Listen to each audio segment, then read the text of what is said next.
Good morning. My name is Leopoldo Franco, professor at Roma Tre University, and together with my PhD student Stefano De Finis, we will present this paper about a new perforated caisson for wave absorption and tidal flushing. Besides some introduction and description of the design, we will describe the modeling studies, either physical and numerical, and the results obtained mainly about wave reflection and transmission and the hydrodynamic behavior. As you know, perforated caissons were developed after Jarlan in 1961 to reduce the reflection of vertical breakwaters and therefore also the forces and the overtopping by means of perforated chambers which allow dissipation of wave energy through turbulence, resonance, and friction, and they are quite popular in microtidal seas and ports in deep waters. Preliminary studies were carried out already in Italy in the 80s, but also during the Proverbs project, we developed also a formula to derive the reflection coefficient as a function of the chamber width and the wavelength. The new proposed geometry, which is now patent pending, is called ARPEC, which means Anti-Reflective PErmeable Caisson, and as the main feature is that there is a full hydraulic communication between the two sides of the caissons.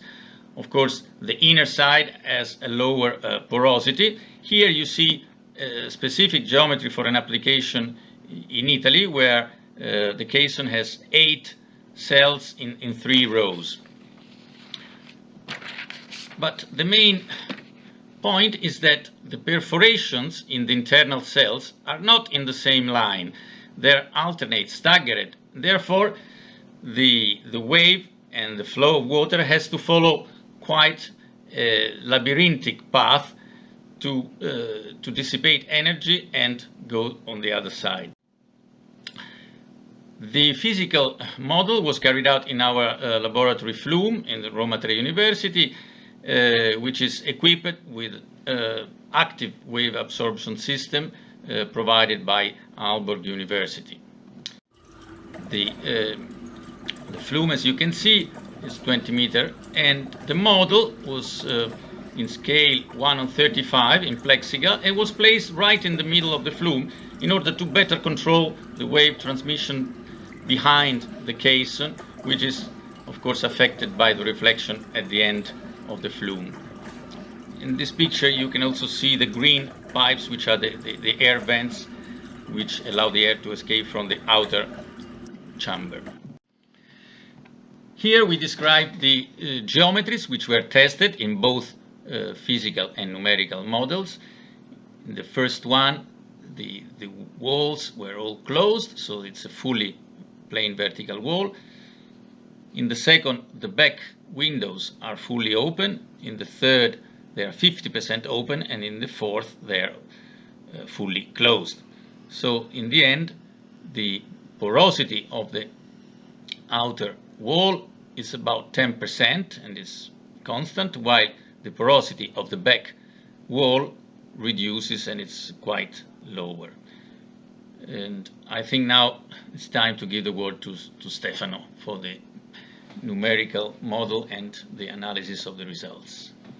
Thank you, Professor Franco. The numerical simulations were performed by means of IHForm, a numerical model based on the open source code OpenForm and developed by IH Cantabria Institute.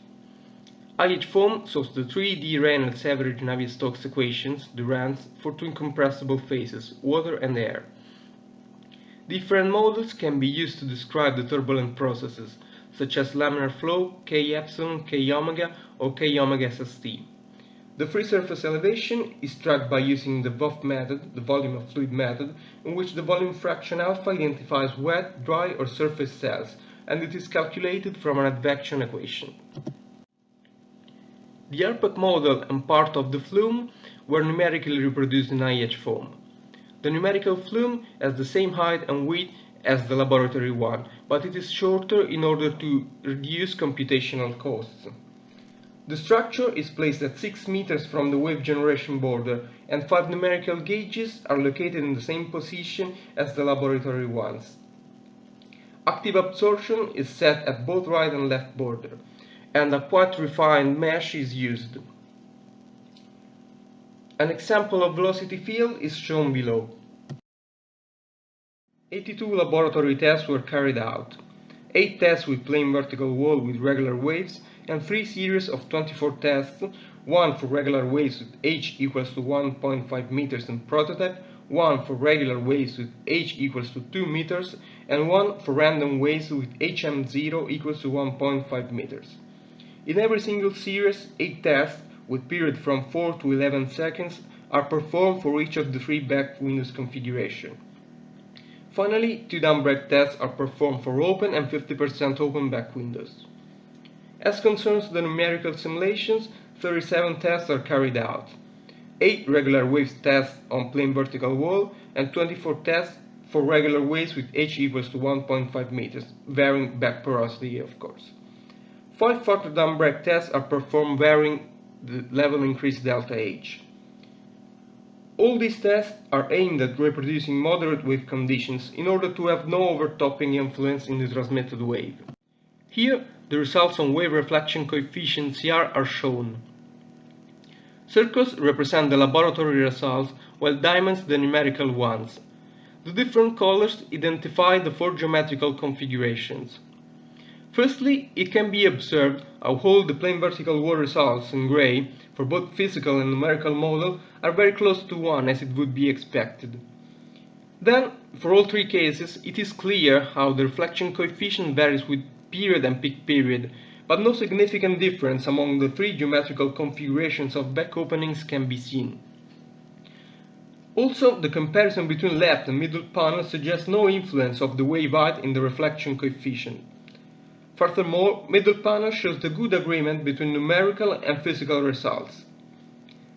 Finally, comparing middle and right panel, it is possible to see that the reflection coefficient for random waves spread in a less wide range than for the regular ones. As concerns the transmission coefficient CT, it is calculated as an average value between those measured at the 2 gauges behind the caisson, and the same symbols as before are used. Note that now the scale is between 0 and 0.3.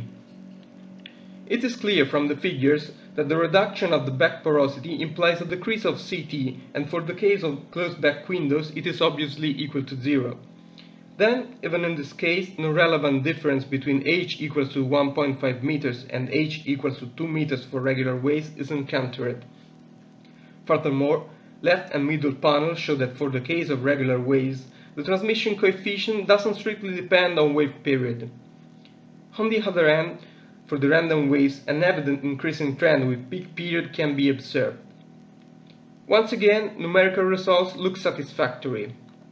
Here, our results on reflection coefficient are compared with literature. The ARPEC results are represented by the red circles, and they are referred to the random wave case. The figures, where the reflection coefficient is plotted versus the relative chamber width, show a good agreement with previous researchers' studies, and the ARPEC data are quite well represented by the Boulanger and Rousset empirical formula in blue. The ARPEC hydrodynamic functioning is now presented. This caisson can be assimilated with a simplification to a broad-crested weir with submerged flow, and the flow rate can be estimated using classical formulas. The variables involved in this process are H1 and H2, the water level upstream and downstream respectively, the level increase delta H expressed as H1 minus H2, the hydraulic head H, the weir width B, and the weir length LW, which represents the hydraulic path inside the alternate cells. CQ is a coefficient that takes into account the hydraulic losses.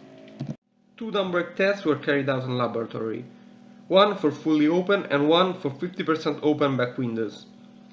A level increase delta H equals to 1 cm was set on the landward side, and hydraulic disconnection guaranteed by means of a mobile gate. As the gate was removed, a flow from port side to sea side was generated, and the level variations have been measured at the 2 gauges on the 2 sides of the caisson, and are shown in the upper figures. Using the formulas previously described, the coefficient CQ and the flow rate Q were estimated for the two cases. Thus, for example, in case of a 30 cm tide, a Qmax equals to 6.33 cubic meters per second occurs for fully open back windows. 5 further numerical dam break simulations were performed. Unlike the previous case, 5 different level increases delta H were set on the C side, and the related flow rates computed for each kind of window: lower front, upper front and back window. The video perfectly displays the flow propagation inside the ARPEC internal chambers. The time series of Q are shown in the left figure, while in the right figure you can see a kind of stage discharge curve which allows to determine a specific Qmax for each window for a generic delta H. In conclusion, the reflection coefficient determined for the ARPEC Caisson is between 0.1 and 0.7, and it is in good agreement with the results of previous studies on multi-chamber caissons. It is not dependent on wave height and back window area reduction, and its range appears smaller for random waves than for the irregular ones. The transmission coefficient is between 0.05 and 0.25. Hence, the windows on the port side and the staggered chambers do not allow significant transmission of waves on the port side, but at the same time allow an environmentally beneficial regular tidal flushing and improvement of water quality inside the harbor. The transmission coefficient is influenced by the back porosity variation, and it varies with period for random waves, but it doesn't for regular ones. Furthermore, the numerical simulations performed with IH foam seem in good accordance with physical results. The dam break test allowed to investigate the flow inside the caisson and estimate, by means of classical formulas, a value for the flow rate. Therefore, the novel ARPEC Caisson seems a promising design solution for port breakwaters in deep microtidal sea conditions. Thank you for your attention.